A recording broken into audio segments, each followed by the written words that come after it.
shall I give you despair? There are far more quotes from this magnanimous, infamous, popular, powerful character from this video game. But that quote definitely encompasses who he is, really, what he represents. Shall I give you despair? Today we're going to talk about Sephiroth from Final Fantasy VII, what he represents, right? And ultimately why his ambition, even though it's justified due to his past experiences, why ultimately he is wrong. Like, comment, subscribe, you guys. We're going to get right into it. So we got to give a little background of who the heck Sephiroth is, right? A lot of people, you know, on this channel probably think, okay, he's talking about like the final node in the Kabbalah chart, the Sephiroth, right? Sephiroth, because it's missing the H. But I am talking about Final Fantasy VII, the villain, the notorious, infamous villain of Final Fantasy VII, the one with the super long Nodachi, almost is so long that individuals that are very good at psychology would think that he's overcompensating for something, right? But it's just part of that, his character. That's just who he is. Sephiroth essentially is a created chimera by this company, Shinra. He's created basically from a lot of DNA from many different monsters all around Midgar. And he was created to be a soldier, to fight for Soldier. Soldier is actually the name of this project of super soldiers that the Shinra was making by infusing Mako, which is like some sort of synthetic life force of synthetic energy by taking from the earth, right? Infusing the natural energy of the earth and whatever other things they add to that energy of Mako into things, into beings, into forms. Like I said, due to the combination of the DNA from all the monsters all around Midgar and an influx of Mako energy, we achieve Sephiroth. Sephiroth was the most powerful soldier there ever was. This guy did everything that needed to be done, all the missions that needed to be complete. Best believe Sephiroth was sent on them and he would get them complete. It was an individual that didn't really question much about who he was, where he came from, and why he did what he did, which was murder in the name of Shinra, the company. Not pointing at the church for any symbolic reasons, but I promise you, seriously, it's unrelated. One day, during the events of the prequel to Final Fantasy VII, which is called Final Fantasy VII Crisis Core, with the main character Zack, which was the second to last person to ever hold the Buster Sword, right? As we all know, the people that know about Final Fantasy VII, was used by Cloud Strife, one of the most powerful soldiers there was. Anyway, Zack was on a mission with Sephiroth, and at the time, even though it took place before the events of Final Fantasy VII, where Sephiroth was still the reigning villain, Sephiroth was an ally of Soldier. He was a very, very powerful individual that went on missions to, assist, right? To give backup. I need to also give a small synopsis of the events that happened in Crisis Core, which is the prequel to Final Fantasy VII, like I said, that sort of aided Sephiroth on this journey to discover who he really was. In the beginning events of the game, this is one of the coolest cutscenes, by the way, guys. I'm not even a video game player now. And even if you don't play video games, trust me, like this cutscene is incredibly powerful, right? It is so cool. In this cutscene, we have Sephiroth, top of his class, right, in Soldier. We have this other character, Angeal, which ends up being the first person that ever had the Buster Sword, which Cloud has now. He was in this event too, this situation. And then there was also Genesis, which was another very, very powerful soldier. They were like the triumphant trio. They always known, what's up? They were always known for being together. They're always known for being like having each other's backs. They were the top repertoire of soldiers, right?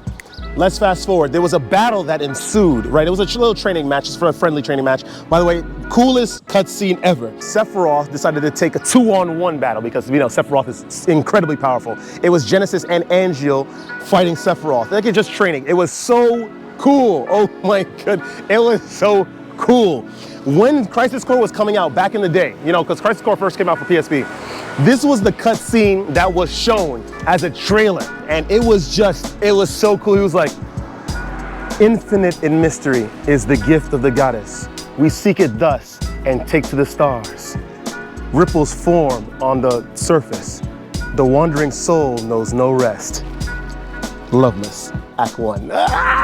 If you guys know this game, dude, I am such a fan. I must have seen this cutscene a million times. He's like, so you remembered after he talked the cutscene. He's like, how can I not when you've beaten it into my head?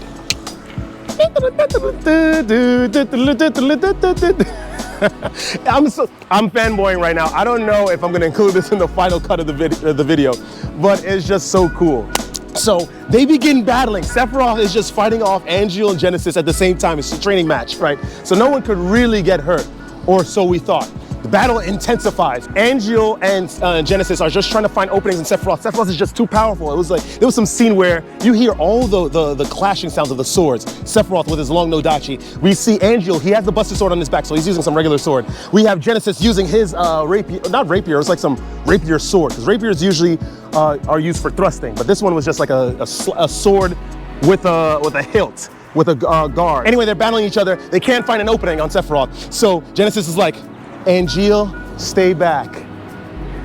The world needs a new hero. And then he charges his blade, and then Sephiroth's like, come and try. Genesis is like, so smug, but for how long? Then they start battling, you know, after Genesis charges his sword. Sephiroth is getting pushed back because Genesis is going hard. So then Sephiroth goes hard. You see he starts swinging his sword.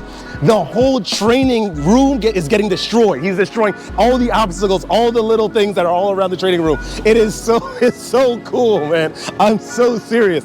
So then the battle is still getting intense. They have a one final clash, and then Sephiroth is really going, and he's like, okay, I'm gonna really take this guy down, because he really thinks that he could defeat top class soldier. They back up from their clash, and they're about to run at each other again. Angeal sees the escalation and the possible result of this escalation of the rivalry between the two and this battle. So he says, that's enough. So he gets in between the two. He guards Sephiroth's sword with the Buster Sword, and then he guards the Genesis' rapier with his sword. And then, you know, Sephiroth, you know, comes to a sense like, Angeal. And then Genesis is like, out of my way. And then he just fires this blast, breaks the sword that Angeal is using to hold back the blade from Genesis. The sword breaks, it slashes Genesis in the shoulder, and then that event, as we find out later in Crisis Core, marks the degeneration of Genesis's character, and we find out Genesis's true nature, that he was also a project, just like Sephiroth, created by Shinra in order to carry out their plans and to subjugate various areas of Midgar. That was their motives. That's the reason, the raison d'etre. That's the reason for their existences. Sephiroth internalizes this and understands that there's something bigger at play. Fast forward, we go to this place, right? I forget what it's called. Is Nibelheim? I forget what it's called. Sephiroth's home place.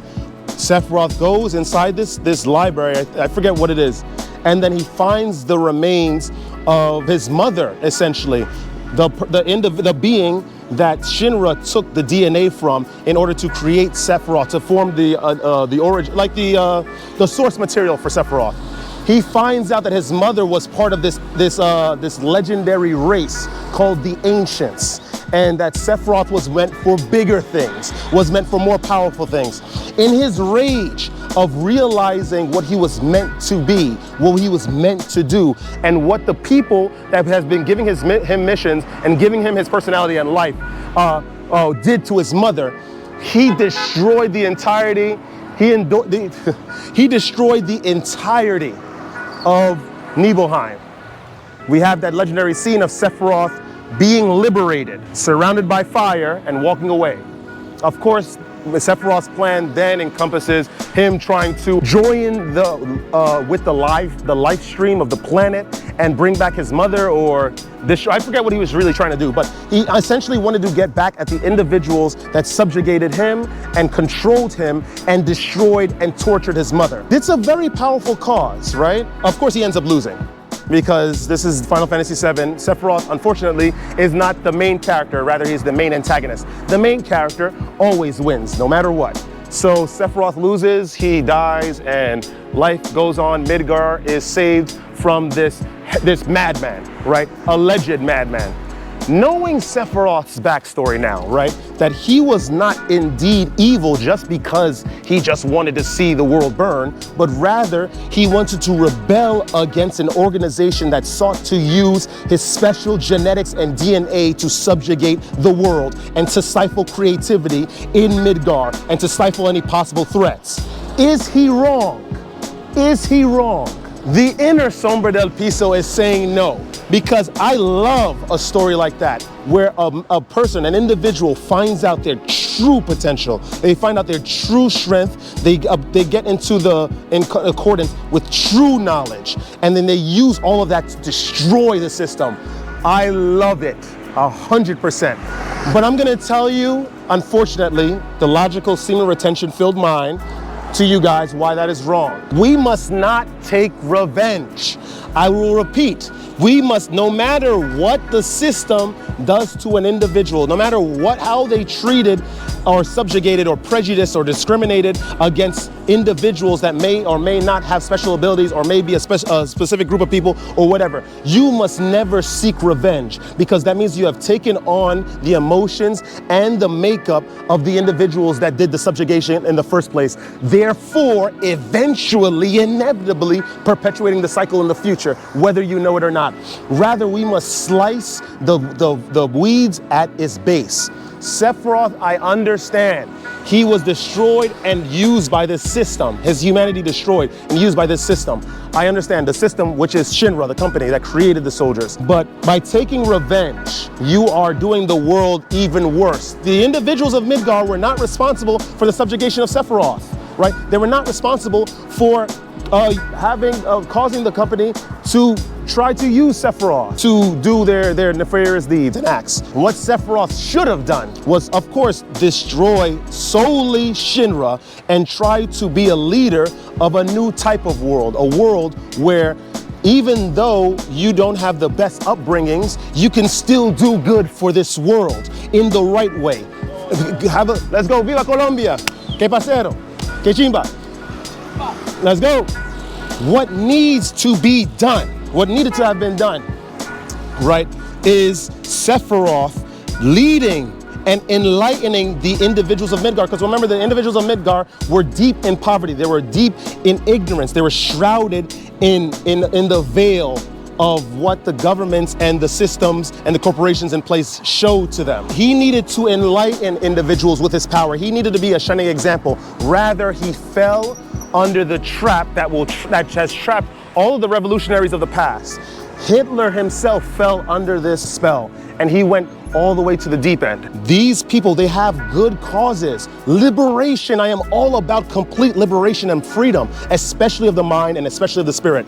But the thing is that when these individuals gain power, they then seek to destroy everything, annihilate everything, cause so much collateral. And that's what Sephiroth did, that's what Hitler did, and many other revolutionaries in the past. This is exactly what happened. What needs to be done by revolutionaries, especially, like I said, with Sephiroth, and any other future revolutionaries, maybe even me, Sombra del Piso, maybe even other people that have much more traction, is do not cast destruction on the system that caused this system. Do not cast hate and revenge. Do not cast hate and revenge on individuals that allow themselves to be known that are responsible for the perpetuation of this evil system. That is not what we do. This is, in the words of Cat Williams, Friday After Next, that's not how we do it. How we do it, right? What we're supposed to do is to enlighten. We do not try to do the same thing they did to us, to them. Rather, we bring powerful knowledge, ascended knowledge, the ways to ascension, the keys to true self-control, the keys to discipline, right? The keys to true power and liberation for all souls, even your enemies. You show them the same compassion as you would show someone that has done you no wrong. When you do that, then you will find the true evolution of the world. You will find the true enlightenment of the individuals of the world. And that, my friends, is the end of this video game character analysis. I love Sephiroth. I do understand his ambitions completely. I do. But we're not supposed to do that. We're not supposed to take revenge. We do have to listen to the words of Jesus Christ. If they strike you on the cheek, you turn your face and you allow them to strike the other cheek, because physical and emotional pain is nothing. It is finite in this system. It does not do, and it should not do, if you do not allow it, any lasting damage. This is just temporary. The system is temporary. The rewards of the system is temporary. Your pain, your suffering, your physical, emotional, mental pain in this system, when you find yourself to be ascended, when you finally understand the objective truth of this system, is temporary, is finite. All the pain that you should experience in the system is all finite. It should not exist when you are ascended. Find your truths, gentlemen. Be on self-discipline. Be on semen retention, be sober, and do not seek revenge. Do not seek to enlighten, not revenge. Don't ever let this place get you down. Trust me, it's very easy to allow this place to get you down. Trust. But this is nothing. This is nothing. This is nothing, guys. The true enemy is the one that could consign you to an eternity of pain, the hell vibration, whilst you are on earth. That is true despair.